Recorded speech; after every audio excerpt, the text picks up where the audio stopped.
keep in mind that up until a couple of years ago, North Haven had only 48 sworn officers out in the streets. That was the same number, Mario, that we had in 1984 and 1985. So through me supporting the police department, and I support the police department 100%, we were able to, in tough municipal budgets, to add 2 police officers. But once again, that vetting system is through the South Central Criminal Justice System, where they vet the applicants and then they present us, the candidates. What steps does the North Haven Police Department take, or the town of North Haven, to actively seek and search out minority applicants for the department? Well, it's a system that, putting aside police, because the system is the South Central Criminal Justice, and the town side, we advertise for positions. Any position that opens up, and there haven't been many because of the stress on municipal budgets, the way it works in municipal government is if there's a position opening up, let's say in the finance department, well, it's a union position, it has to first be offered to the rest of the union. If the union declines, then we go out and put out the applications. There's a public notification that jobs are opening up. Applications come in and they're vetted through our human resource department.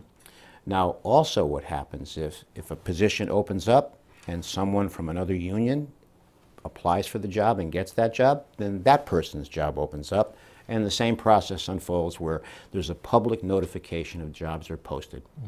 And many times, we had a sanitation job opening up a couple of years ago. I'll never forget this. 147 people applied for a sanitation driver's position. That's how sometimes popular the jobs may be, because they don't open up that much, because again, the stress on municipal budgets. Right. So taking into consideration all those factors Yes. you just mentioned, which a lot of those are out of your control for the Yes. most part, do you feel that the department can do better in terms of its diversity? Well, I think that what we have here in North Haven, our Asian population is continuing to grow. We're probably almost at 8% right now.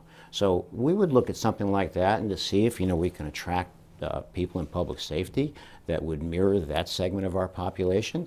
And our goal would be, ideally, to replicate the percentage of diversity in North Haven with the percentage of jobs that we have throughout the town. I would definitely support that if the applicants were there. And I think that's a great goal to have. So it sounds like you agree there is room for improvement.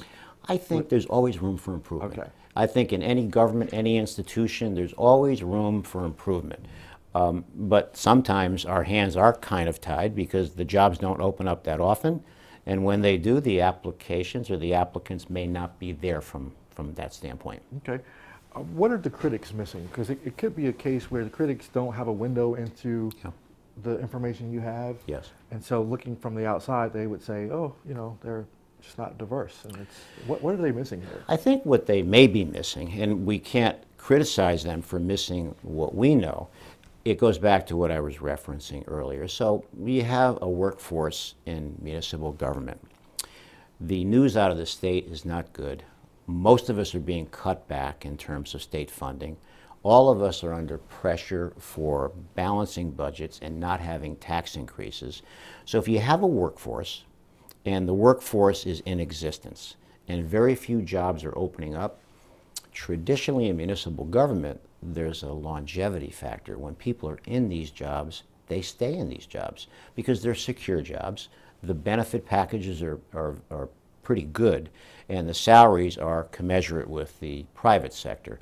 So when there's not a lot of turnover and people are staying until they're 55 or 60 years old, and we don't have an ability to create more jobs, I think that's the key.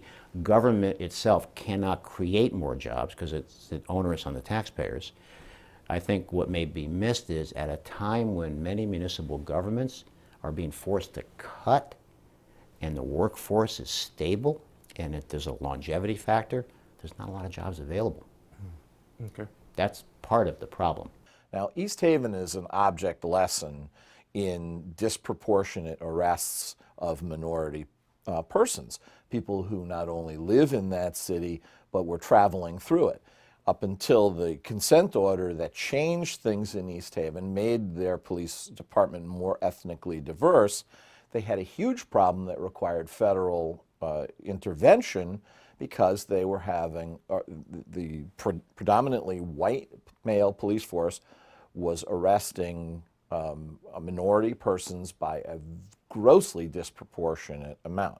And that is exactly the quandary that North Haven could readily find themselves in unless they join the 21st century and diversify.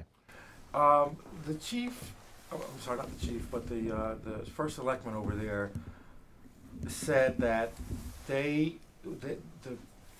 police department draws from a pool of applicants from the Southern Criminal Justice something, where everybody in this area gets all their applicants from. And he said that the problem isn't the town, it's they just don't have enough black applicants who are qualified. Well, there's the rub, isn't it? Who are qualified? Now, who sets what the qualification is? We've got to take a hard look at the numbers of the applicants versus the people who are offered positions. And those who are not offered positions, let's examine. Were they truly not qualified objectively, or were they not qualified because they didn't meet the racial breakdown of this 82% white town? That's very important to know. Yeah. And then I also asked him, well, outside of that pool that you draw from, what does your town do specifically to target and recruit minority applicants? And I didn't really get they don't do anything. You know, there's no going out to Hill House High School, for example, to try to bring people in of color. Is that a problem? That's a very big problem because it suggests and in fact underscores a lack of awareness of ethnic and racial and minority diversity. It really underscores a lack of understanding the diverse society we live in. The post that's on my screen behind there about Omar would never have appeared had they had the requisite amount of sensitivity to diversity. Aside from all of that, what's the impact on police-community relations? And I asked this question through the lens of the first selectman again said that the town of North Haven loves its police force. They overwhelmingly support the police force. He said that there was just no problem when it came to police and community relations. But how does this lack of diversity have an impact on how the people in the town actually get along with cops, trust cops, and see the police force as being a part of them as opposed to against them? I think it's a bit of a red herring to say that an overwhelmingly white town trusts its overwhelmingly white police force. That might actually emphasize the very problem of lack of diversity. You can certainly trust an officer who is not Caucasian if you're a Caucasian resident of the town.